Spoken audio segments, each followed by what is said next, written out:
Here's how your Ayutthaya sunset tour unfolds. Simple, smooth, and thoughtfully planned.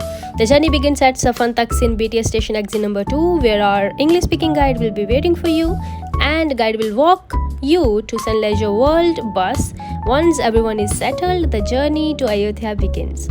The drive takes approximately 1.5 hours, giving you time to relax, enjoy the ride.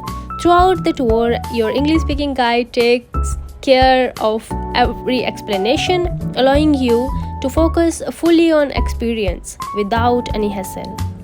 You will see all the highlights of Ayutthaya just in single evening tour. As the sun begins to set, the experience continues with the boat ride, offering a perspective of Ayutthaya you don't often get to see. Calm, scenic, and completely different from the land. It's one of the moments that makes the journey truly worth it.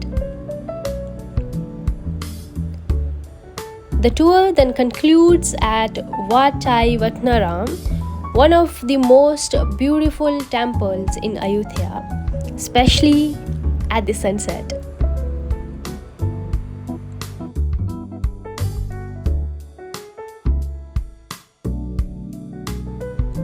So, what are you waiting for? Come and experience Ayutthaya at sunset with Sun Leisure World.